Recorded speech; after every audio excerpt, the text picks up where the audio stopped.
अगर हम लोग डेली टाइम फ्रेम के ऊपर अगर मैं आप लोगों से बात करूं कि इस टाइम डेली टाइम फ्रेम के ऊपर क्या चक्कर है, तो जैसा कि हम सबको पता था एक फॉलिंग वेज पैटर्न बन रहा था। ठीक हो गया, और हम लोग यही एक पैटर्न डिस्कस कर रहे थे कि इसके बाद हम लोग लॉन्ग ट्रेड लेंगे। ठीक हो गया, उसके बाद हमने कल एक आईसीपी की ट्रेड ली थी। ठीक हो गया, कल ली थी या पता नहीं परसों ली थी। तो उसमें हम सबको ही काफी अच्छा प्रॉफिट हुआ जिसने ट्रेड ली थी। उसके बाद भी स्टिल अभी भी काफी ज्यादा ट्रेड की अपॉर्चुनिटीज हैं। ऐसी बात नहीं है, लॉन्ग ट्रेड्स की काफी ज्यादा अपॉर्चुनिटी है, मैं उसकी रीजन ही बताता हूँ। लेकिन ये हो गया कि मैं खुद अभी अपनी सिर्फ और सिर्फ पर्सनल रीजन की वजह से ट्रेड्स नहीं ले रहा, सिर्फ और सिर्फ कोर्स की वजह से जो मैं कोर्स तैयार कर रहा हूँ, क्योंकि मुझे खुद आइडिया नहीं था कि सिलेबस इतना ज्यादा है कि उसको बनाते बनाते है कि अब एक रिस्पॉन्सिबिलिटी मैंने ली है, तो उस कोर्स को कंप्लीट करने के लिए एफर्ट करनी पड़ेगी, तो इसलिए मैं ट्रेडिंग से कुछ दिनों के लिए थोड़ा सा ना आउट रहूंगा। लेकिन ये है कि इस टाइम बिटकॉइन की एक बड़ी इंपॉर्टेंट अपडेट थी जो मैंने आप लोगों को देनी थी। तो सबसे पहले अगर मैं डेली टाइम फ्रेम के ऊपर बात करूँ ना यार, तो डेली टाइम फ्रेम के ऊपर मुझे जो इस टाइम एक ट्रेंड नजर आ रहा है ना, एक काफी स्ट्रॉन्ग अपवर्ड ट्रेंड नजर आ रहा है इस टाइम डेली टाइम फ्रेम के ऊपर। ठीक हो गया, शॉर्ट टाइम फ्रेम के ऊपर हम लोग बाद में बात करेंगे। अभी हम डेली टाइम फ्रेम के ऊपर अगर हम बात करें तो एक स्ट्रॉन्ग अपवर्ड ट्रेंड नजर आ रहा है। जितने इंडिकेटर्स हैं वो सब हमें बुलिश साइन शो कर रहे हैं। सबसे पहले हम एक्सपोनेंशियल मूविंग एवरेज लगा कर देखते हैं। ठीक हो गया, वो मैं आपको दिखाता हूँ कि उसमें एक हमें क्या इंटरेस्टिंग चीज नजर आ रही है। जैसा कि मैंने आपको बताया था कि 7 और 21 ईएमए का आपस में एक कॉम्बिनेशन होता है कि जब 7 ईएमए 21 ईएमए को नीचे से क्रॉस ओवर करती है तो हमें एक बुलिश ट्रेंड देखने को मिलता है। अब जब से मार्केट क्या नाम है क्रैश हुई है ना, ये एक बार हुआ है पहले। एक बार ये किस जगह पर हुआ था, इस पॉइंट पर हुआ था। और यहाँ पर ये मैं ये रिमूव कर देता हूँ अब, क्योंकि ये हमारा तो उस टाइम जब हमने टेक्निकल एनालिसिस किया था उस टाइम हमने ये वाले बनाए थे। अच्छा, ये सिर्फ एक बार हुआ था। ये आप देख रहे हो यहाँ पर 7 ईएमए ने 21 ईएमए को क्रॉस ओवर करने की एक कोशिश की, लेकिन इन दी एंड क्या हुआ, हमें यहाँ पर 41 के ऊपर रिजेक्शन मिली। रिजेक्शन भी वो मैं आपको दिखाऊंगा, वो 4 फ्लाइज ईएमए रिबन पर हमें क्या नाम है कुछ सपोर्ट जोन रेजिस्टेंस जोन हम ब्रेक नहीं कर पाते, जिसकी वजह से हमें यहाँ पे रिजेक्शन भी देखने को मिली थी। और उसके बाद दोबारा से हम डाउनवर्ड ट्रेंड के अंदर चलने लगे और काफी टाइम तक हम लोग डाउनवर्ड ट्रेंड के अंदर चलते रहे। अब इस टाइम यहाँ पर अगर हम देखें तो यहाँ पर 7 और 21 ईएमए का हमें एक पॉजिटिव क्रॉसओवर नजर आ रहा है। ये एक बड़ा स्ट्रॉन्ग चीज है। लेकिन अभी जो मैं टेक्निकल एनालिसिस दे रहा हूँ ये ना हो आप लोग धड़ल्ले से लॉन्ग ट्रेड्स के अंदर घुस जाओ ना कि अच्छा जी मैंने कह दिया तो अब लॉन्ग ट्रेड्स लेने हैं। भाई लॉन्ग ट्रेड्स अभी नहीं लेनी, स्टिल अभी भी ये एक लेकिन है कि एक अच्छी कंफर्मेशन है। लेकिन मैं अभी मजीद आपको बताऊंगा एक बड़े इंपॉर्टेंट जोन के बारे में ना कि वो कौन सा है। लेकिन अब यहाँ पे देखो ना इस पॉइंट पे, तो हमें 7 और 21 ईएमए का एक पॉजिटिव क्रॉस ओवर नजर आ रहा है। इसका मतलब पहले तो मार्केट एक अपवर्ड ट्रेंड के अंदर जाने की ट्राई में है। उसके बाद अगर हम देखें यहाँ पर मैकडी के ऊपर, मैकडी के ऊपर जहां पर डंप आया था उसके बाद हमें के लाइन और डी लाइन का आपस में पॉजिटिव क्रॉसओवर नजर आया। लेकिन स्टिल हम लोग एक स्ट्रॉन्ग अपवर्ड ट्रेंड के अंदर उस टाइम एंटर होंगे जब हम ये जीरो लाइन को क्रॉस करके इससे ऊपर चले जाएंगे। इस टाइम हम जीरो लाइन के नीचे हैं। जब भी हम जीरो लाइन के नीचे होते हैं ना तो मार्केट थोड़ी सी साइडवेज मूवमेंट में या बेरिश मूवमेंट के अंदर रहती है। जब हम इसको क्रॉस कर जाएंगे ना उसके बाद हम लोग एक स्ट्रॉन्ग अपवर्ड ट्रेंड की तरफ चलेंगे डेली टाइम फ्रेम में, फिर हम स्ट्रॉन्गली बुलिश होंगे इसके ऊपर। स्टिल अभी भी अगर हम सिर्फ ईएमए पे बात करें तो ईएमए अभी हमें ये दिखा रहा है कि हम लोग जी बुलिश हैं। ठीक हो गया, डेली टाइम फ्रेम के ऊपर कि हमें अब एक अपवर्ड ट्रेंड देखने को मिल सकता है। नो डाउट हमें अपवर्ड ट्रेंड देखने को मिलेगा भी सही। ये हमने डिस्कस किया था कि हमें 35-36 के का जोन देखने को मिलेगा। आफ्टर डम मैंने आप सबसे डिस्कस किया था कि हमें ये जोन देखने को मिलेगा। हमने दोनों पॉसिबिलिटीज को आपस में डिस्कस किया था। लेकिन स्टिल अभी भी जो एक इम्पोर्टेंट चीज है ना वो ये है कि अगर मैं यहाँ पे ई में रिबन लगाऊं, तो मैंने आप सबको बताया कि जब ईएमए रिबन को एक कैंडल उसके ऊपर क्लोजिंग देती है तो हमें एक अपवर्ड ट्रेंड देखने को मिलता है। अब आप देखो यहाँ तक तो कैंडल्स ने हमारी रेजिस्टेंस को ब्रेक करके एक अपवर्ड ट्रेंड की तरफ जा रहे हैं। लेकिन अभी ये तीन तीन लाइंस रहती हैं ईएमए की, और ये कहाँ पर बन रही हैं। एक बनती है 34,654 जहां पर हमने एक हायर हाई बनाया। उसके बाद 35,109। उसके बाद नेक्स्ट बनती है 35,544। इसका मतलब ये है कि अभी भी स्टिल ऐसे ये वाले ऐसे पॉइंट्स हैं जहां से हम चांस है कि हम लोग रिजेक्ट हो सकते हैं। जरूरी नहीं है कि हम लोग अगर सिर्फ हम लोग ईएमए पे डिपेंड करें, तो ईएमए तो अभी हमें यही कह रहे हैं कि जी हम स्ट्रॉन्ग अपवर्ड ट्रेंड की तरफ जाएंगे। लेकिन अगर हम यहाँ पर देखें तो पॉसिबल है कि हम यहाँ पे रिजेक्ट हो सकते हैं। लेकिन अगर हम लोग समहाउ इसके ईएमए रिबन के ऊपर क्लोजिंग देते हैं, क्योंकि अगर आप प्रीवियस देखोगे ना, ये वाला पॉइंट बिल्कुल एग्जैक्ट देखो, ये वाला यहाँ पे एक्सप्लेन करता है यही चीज। ये देखो आप यहाँ पर हमने एक अपवर्ड ट्रेंड की तरफ जाने लगे। अब काफी लोग होंगे जो कि कह रहे होंगे यहाँ पे जी 42 के इजी जाएगा, लेकिन इन दी एंड क्या हुआ, ईएमए रिबन पे यहाँ पर टेस्ट किया, लेकिन इन दी एंड क्या हुआ, रिजेक्ट। उसके बाद हमें एक स्ट्रॉन्ग डाउनवर्ड ट्रेंड देखने को मिला। तो still there is a possibility that we face a downward trend. ठीक हो गया, जब तक हम ईएमए रिबन को के ऊपर हम लोग क्लोजिंग नहीं देंगे, हमें ये अभी स्टिल कंफर्मेशन नहीं है। इस टाइम देख तो रहे हैं अपवर्ड ट्रेंड में।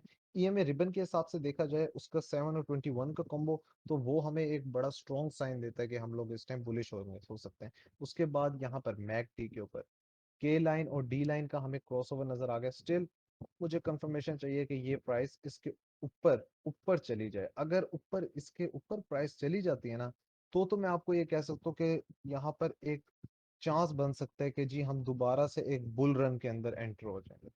हम बुलिश मार्केट के अंदर दोबारा एंटर हो जाएंगे और दोबारा से हम लोग 40 के 50 के 60 के और मे भी इस बार हम लोग उससे भी ऊपर का ऑल टाइम हाई क्रिएट करें। शायद इस बार जोन सी लोग एक्सपेक्ट कर रहे थे कि बेरिश मार्केट एक आएगी, शायद वो बेरिश मार्केट आई ना हो। शायद जो 65 के का जोन था, जो कि लोग कहते थे कि ये बिटकॉइन का ऑल टाइम हाई है इस बुल रन का, शायद वो ऑल टाइम हाई ना हो। ठीक हो गया ना, तो देर इज अ पॉसिबिलिटी के अभी ट्रेडर्स ये बात करें कि 100 के तक जाएगा।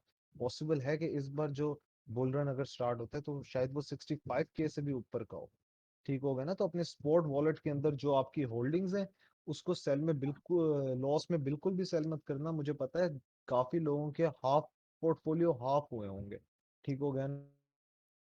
इसमें कोई टेंशन लेने वाली बात नहीं है। स्पोर्ट के अंदर ऑलमोस्ट हर बंदा ही लॉस में होता है। अगर स्पोर्ट भी लॉस में ही हूँ, मेरी भी कुछ एंट्री पॉइंट्स होते हैं जो कि मैं फोकस नहीं करता था स्पॉट ट्रेडिंग के अंदर ज्यादा, क्योंकि मेरा ध्यान फ्यूचर ट्रेडिंग के अंदर ज्यादा होता है। तो मैंने उनकी बाइंग की हुई थी हाई प्राइसेस पे, तो वो अब काफी ज्यादा डाउन है। लेकिन मैं उनको सेल बिल्कुल भी नहीं करूंगा, क्योंकि वो स्ट्रॉन्ग प्रोजेक्ट्स हैं। और जब मार्केट दोबारा एक बुल रन के लिए जाएगी तो हमें वहां पर दोबारा से अपने वो रेट्स जिनके ऊपर हमने बाइंग की थी और उससे भी ऊपर के रेट्स हमें मिल जाएंगे। अब एक तो मैंने आपको फोर फ्लाइज रिबन से बता दिया कि 35 के और 35,500 की रेंज जोन सी है, वो एक स्ट्रॉन्ग सपोर्ट रेजिस्टेंस है जिसे टेस्ट करेंगे, जिसको हम ब्रेक करेंगे तो ही हम लोग एक उसमें जा सकते हैं। अब मैं अगर आपको बीपीवीआर में दिखाऊं, ये बड़ा एक इंपॉर्टेंट इंडिकेटर है। ठीक हो गया, जिसमें हमें नजर आता है कि कौन से पॉइंट्स पे वॉल्यूम ट्रेड हुआ था बिटकॉइन के ऊपर। ओके,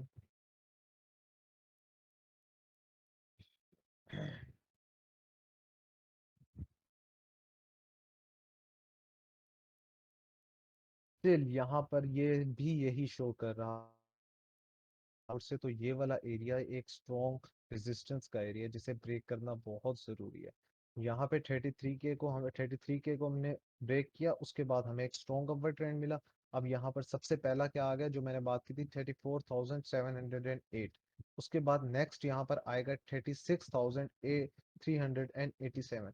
हमें उसके ऊपर ईएमए रिबन के ऊपर 35,500 भी एक नजर आया था, उसको भी हमने जेन में रखना है। उसके बाद जो नेक्स्ट होगा वो हो गया 36,387 की रेजिस्टेंस, जिसको टेस्ट करके हो सकता है कि हम डाउन जाएं। अगर हम उसे ब्रेक करते हैं अच्छे वॉल्यूम के साथ, तो हम अपवर्ड ट्रेंड में और आगे जाएंगे। फिर उसके बाद 38 के, ठीक हो गया, फिर 39 के, फिर आगे 42 के तो क्रॉस करके तो हम प्रॉपर ही फिर बुलिश जोन के अंदर एंटर हो जाएंगे ना, एक हैवी वाले अपवर्ड ट्रेंड के अंदर। स्टिल और वो भी तभी होगा 42 के पे जब पहुंचेगा, तो यही जो मैं मैकडी आपको बता रहा हूँ, मैकडी जीरो लाइन को क्रॉस करके एक ऊपर वाली जगह पर आ जाएगी। ठीक हो गया, और यहाँ से जब भी मैकडी ये ऊपर वाले जोन में होती है तो हमें एक बुलिश केस नजर आता है।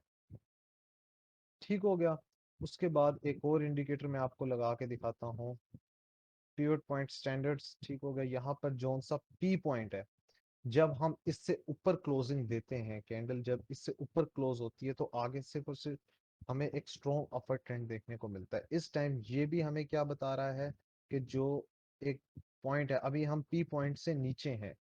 ठीक हो गया, जो पी पॉइंट है वो 35K के ऊपर है। 35K के ऊपर अगर हम डेली टाइम फ्रेम के ऊपर क्लोजिंग देते हैं तो हम लोग एक और अपर ट्रेंड के ऊपर जाएंगे, फिर आगे मजीद टेस्टिंग होगी रेजिस्टेंस वगैरह की। ठीक हो गया, लेकिन स्टिल अगर मैं अभी आपको कहूँ तो इस टाइम में कोई इस तरह का मुझे स्टिल अपवर्ड ट्रेंड ही नजर आ रहा है।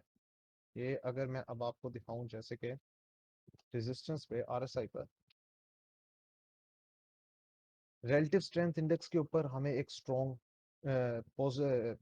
बुलिश डाइवर्जेंस देखने को मिल रही है। ये देख रहे हो आप, स्ट्रॉन्ग अपवर्ड ट्रेंड के अंदर। ठीक हो गया, इसके अंदर अभी तक कोई साइन नहीं नजर आ रहा कि हमें एक वीक क्या नाम है कोई बुलिश डाइवर्जेंस हल्की सी भी नजर आई हो। अगर बुलिश डाइवर्जेंस नजर आई मैं आपको फौरन क्या नाम मैं बता देता कि हमें एक बुलिश डाइवर्जेंस नजर आ रही है, लेकिन इस टाइम हम लोग डेली टाइम फ्रेम पर तो स्ट्रॉन्ग अपवर्ड ट्रेंड के ऊपर है। ठीक हो गया, इसके अलावा कोई हम इंडिकेटर से हम एक बार चेक कर लेते हैं। अच्छा, बस ओके, हम एक काम करते हैं, इसको अब उस पर भी चेक कर लेते हैं क्या ना बुलिंगर बैंड्स के ऊपर। ठीक हो गया ना। यार एक तो यार ये पेड वर्जन करना पड़ेगा यार, मुझे अजाब बना हुआ है यार ये तो जिंदगी का। 3 से ज्यादा इंडिकेटर्स नहीं लगा सकते आप, लिमिटेड कर दी हमारी जिंदगी। अच्छा, मैंने बुलिंगर बैंड्स पे आप लोगों को बताया था कि जब हम मिडल लाइन के ऊपर सपोर्ट बनाते हैं। ठीक हो गया, जो ये मिडल लाइन देख रहे हैं मैं इसको और क्लियर कर देता हूँ मजीद।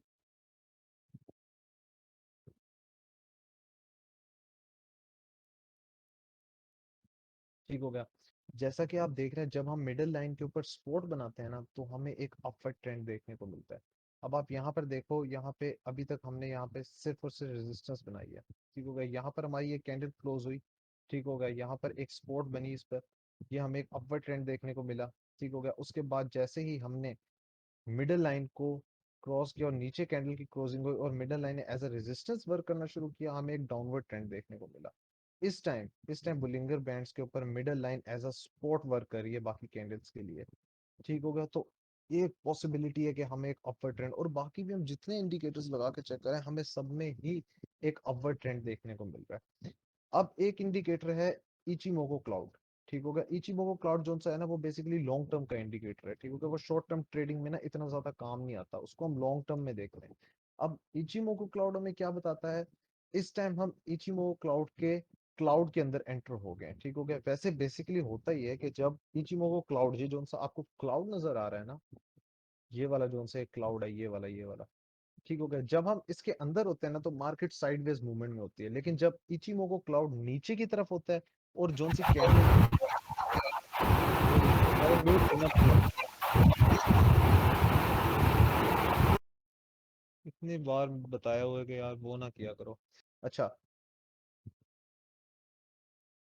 अच्छा जी, यार ये देखो, जब भी इचिमोको क्लाउड के अंदर होती है प्राइस तो मार्केट एक साइडवेज मूवमेंट में चलती है। ठीक हो गया, हो सकता है हमें यहाँ पे थोड़ी सी साइडवेज मूवमेंट नजर आए, लेकिन जब इचिमोको क्लाउड नीचे होता है और उसके ऊपर कैंडल्स की क्लोजिंग हो रही होती है, ठीक हो गया, तो हमें एक स्ट्रॉन्ग अपवर्ड ट्रेंड देखने को मिलता है। जब मैंने आईसीपी का सिग्नल दिया था आपको, तब भी मैंने आपको देखकर यही बताया था कि जो इचिमोको क्लाउड है उससे ऊपर है प्राइस, उससे ऊपर कैंडल्स की क्लोजिंग हो रही है।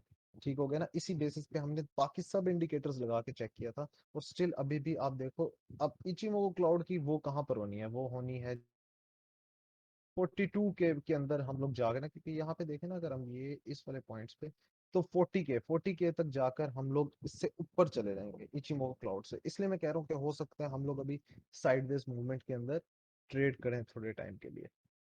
ठीक हो गया, उसके बाद अगर इचिमोको क्लाउड के ऊपर किसी कैंडल की क्लोजिंग होती है तो भी हमें एक अपवर्ड ट्रेंड देखने को मिलेगा। और वो क्लोजिंग कहाँ पर जाकर होती है कि हम हो सकता है कि 36 35 के अंदर इसी तरह साइडवेज मूवमेंट के अंदर थोड़ा टाइम रहे, पॉसिबिलिटी है, क्योंकि इस टाइम हम इचिमोको क्लाउड के अंदर हैं। तो जब इचिमोको क्लाउड के अंदर होते हैं तो मार्केट साइडवेज मूवमेंट में चलती है।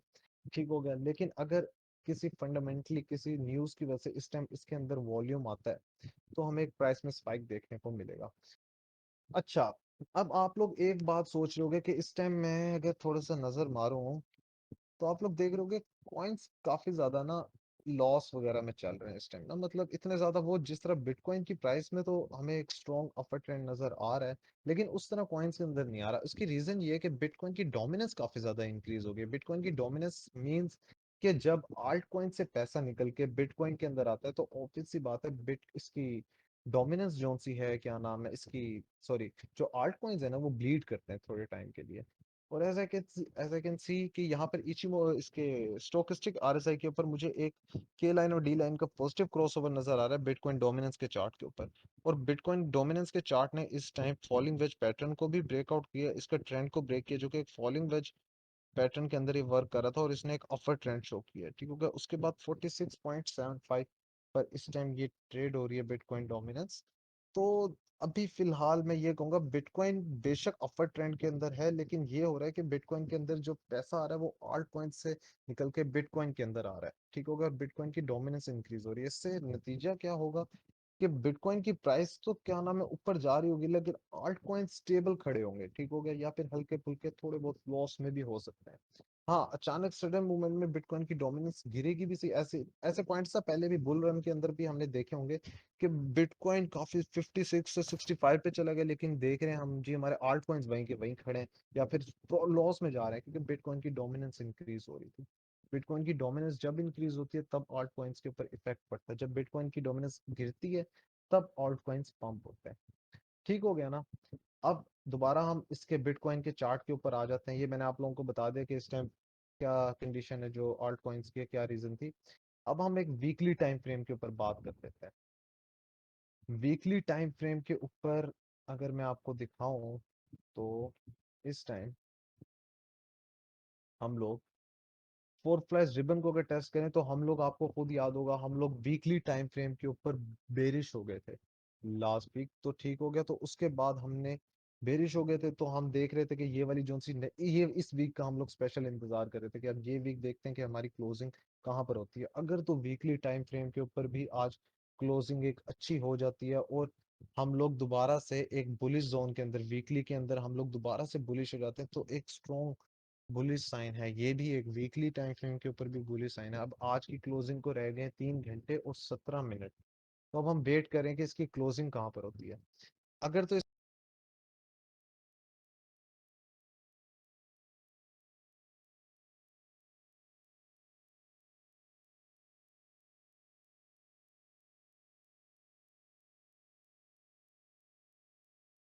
बड़ी खतरनाक पोजीशन में जाने लगे थे, एक स्ट्रॉन्ग बेरिश पोजीशन के अंदर जाने लगे थे, लेकिन ये हुआ कि बुल्स ने काफी ज्यादा जोर मारा और प्राइस को ऊपर तक लेके गए, तो इसकी वजह से इस टाइम हमारी बचत हो गई। वरना अगर ईएमए रिबन पर भी मैं आपको दिखाऊं वीकली टाइम फ्रेम के ऊपर, अगर हम जीरो लाइन से नीचे आ जाते हैं ना, अगर समझो कि ये वाला वीक भी हमारा इसी तरह साइडवेज मूवमेंट में निकलता और बीटीसी की closing still weekly time frame के ऊपर भी बेरिश हो जाती, तो फिर हमारी ईएमए भी बड़ी इफेक्ट होती, और स्लो स्लो करके जब वो जीरो लाइन से नीचे आ जाती तो हमें एक मंथली बेरिश मार्केट देखने को मिल जाती। इस टाइम हम लोग ये है कि अब एक्सपेक्ट कर सकते हैं कि हम शायद एक बुल रन की तरफ शायद दोबारा चले जाए, या एटलीस्ट हम लोग 35-36 के का जोन देखें और शायद उसको भी ब्रेक करके हम लोग 40 के की तरफ दोबारा टेस्ट करने के लिए जाएं। फिर बाद में 40 के पे रिजेक्शन हो या ना हो, वो फिर उस टाइम जो भी सिचुएशन होगी मार्केट की उस हिसाब से हम लोग देखेंगे, ठीक हो गया ना। तो इस टाइम जो मैं क्लोजिंग चाह रहा हूँ, ये हो सकता है, अभी भी हो सकता है कि शायद वो बियर्स जो हैं वो शायद जोर मारे प्राइस को नीचे लेकर आने के लिए डेली वीकली टाइम फ्रेम के ऊपर। लेकिन ये है कि अगर हम लोग डेली टाइम फ्रेम के ऊपर बिटकॉइन को देखें ना, तो बिटकॉइन तो स्ट्रॉन्ग अपर ट्रेंड में है, तो मेरा नहीं ख्याल कि स्टिल पॉसिबल है बियर्स के लिए प्राइस को मजीद नीचे लेके जाना, ठीक हो गया। बाकी ये जो इस टाइम एक कैंडल बन रही है ना यार, ये अगर मैं कैंडल आपको बताऊं ना, तो ये कैंडल आपको शायद नजर आ रही होगी, इस कैंडल को कहते हैं ड्रैगन फ्लाई डोजी, ठीक हो गया। अब बेसिकली एक होता ही है कि अगर हमें एक स्ट्रॉन्ग डाउनवर्ड ट्रेंड के बाद ना ड्रैगन फ्लाई डोजी कैंडल नजर आए, तो हमें एक अपवर्ड ट्रेंड देखने को मिलता है मार्केट के अंदर ना। अगर हमें एक डाउनवर्ड ट्रेंड के बाद ड्रैगन फ्लाई डोजी कैंडल नजर आए, तो हमें एक अपवर्ड ट्रेंड देखने को मिलता है। लेकिन हम सिर्फ और सिर्फ कैंडल्स, सिर्फ एक कैंडल स्टिक एनालिसिस की बेसिस पे कभी भी ट्रेड्स को ले नहीं सकते, ना कि उसके ऊपर हम लोग जज कर सकते हैं। लेकिन यह है कि हमें सब पॉइंट्स को साथ ही रखना पड़ता है। एक तो स्टिल अभी भी हम लोग बुलिश हैं, ऊपर से ये जो सी कैंडल बन रही है इसको ड्रैगन फ्लाई डोजी कहते हैं, तो हो सकता है हमें एक स्ट्रॉन्ग अपवर्ड ट्रेंड देखने को मिले। जैसे आप यहाँ देख रहे हो ना, यहाँ पर एक ड्रैगन फ्लाई डोजी कैंडल है, ये भी एक ड्रैगन फ्लाई डोजी, ये एक डाउनवर्ड ट्रेंड के बाद हमें ड्रैगन फ्लाई डोजी कैंडल नजर आई, और उसके बाद हमें एक अपवर्ड ट्रेंड देखने को मिला। बेशक ये अपवर्ड ट्रेंड छोटा था, लेकिन एक अपवर्ड ट्रेंड था। ठीक हो गया। उसके बाद अब हम देखते हैं यहाँ पर क्या सिचुएशन बनती है। लेकिन स्टिल मैं आपको ये बता रहा हूँ कि हम लोग सिर्फ और सिर्फ एक कैंडल की बेस पे पूरे एनालिसिस को जज नहीं कर सकते, बाकी फैक्टर्स भी हैं। लेकिन स्टिल अगर आरएसआई पर भी मैं वीकली टाइम फ्रेम को देखूँ तो इस टाइम ये बुलिश है। ठीक हो गया। बस यार आज का जरा एनालिसिस में इसलिए मुझे आइडिया है कि मैं जरा तेज तेज बोल रहा हूँ, मैं काफी ज्यादा थका हुआ हूँ इस टाइम।